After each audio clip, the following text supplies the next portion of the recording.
British novel. Course Introduction. Welcome to the course of the British novel.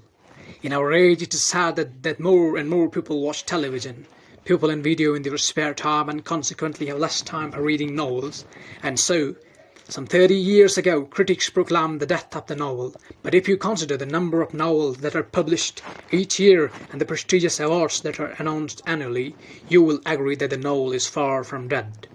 On the contrary, it has flourished in all parts of the globe. In fact, in the last 2 decades, some of the most exciting novels have been written in countries other than in its original home, England. The novel is a creation of the West, though some people try to locate its origin in ancient England or medieval Japan. The birth of the novel actually is a 17th century phenomenon. The novel is a comparatively recent genre, as compared to poetry and drama, which have existed for almost as long as recorded human history. The novel as a popular literary form took shape in the 18th century. Many reasons have been put forward for the growth of the novel in England during this period. Some of the major reasons are: first, a great increase in population. Second, the emergence and accidents in economy of the middle class.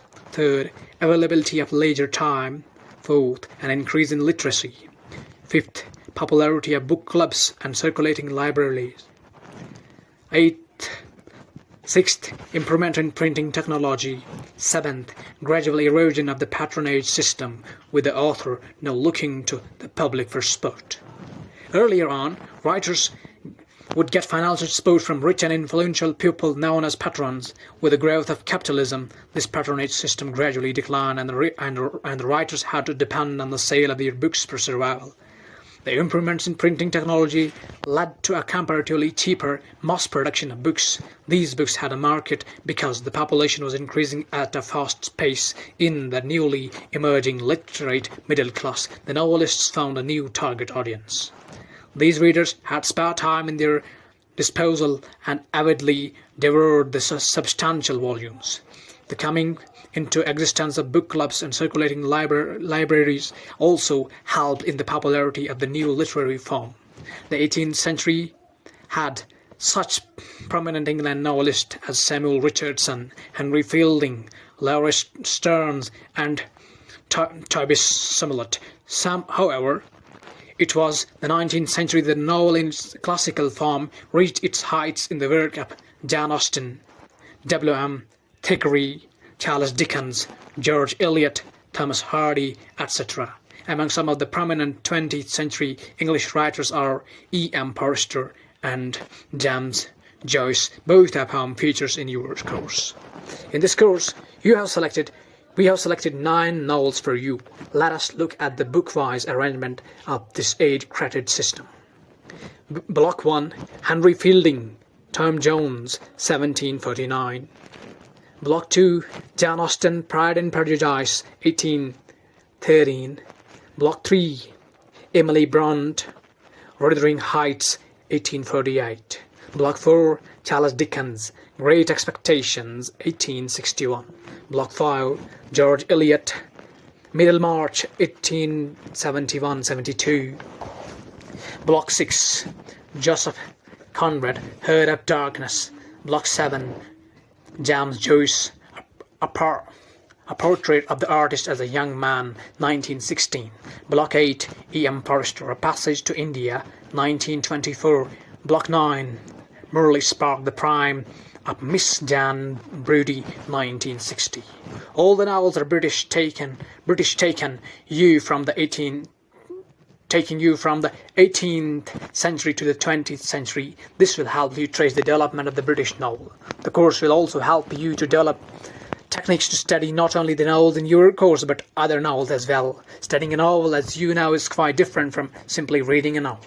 When you study a novel, we examine closely how its different aspects, characters, setting, time, point of view, language, style, tone of voice are interrelated. We also study the text against its context, the society from which it originated, the book.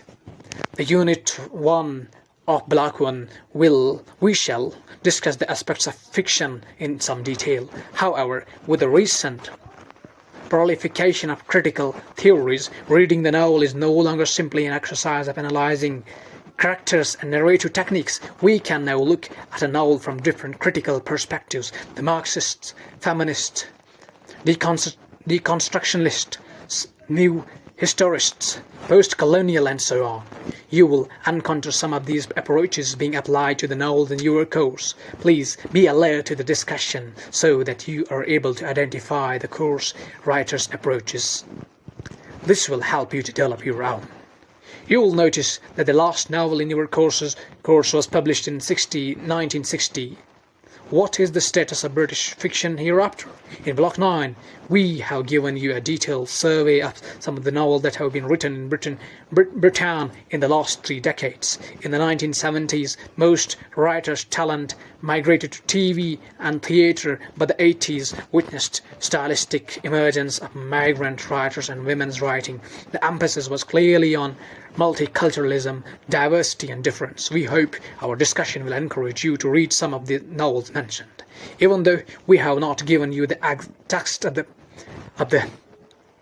prescribed novels in your course package, we expect you to read each of the 9 novels.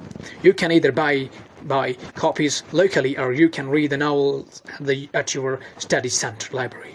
You will find the discussion in the blocks much more meaningful if you read the novels first.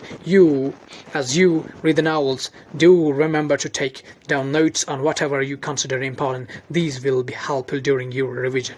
Rereading a novel many times is not always possible, so it is better to read and analyze selected passage carefully. For example, the beginning and the end of a novel are very important. In addition to these, you can mark other important passages for close and careful study.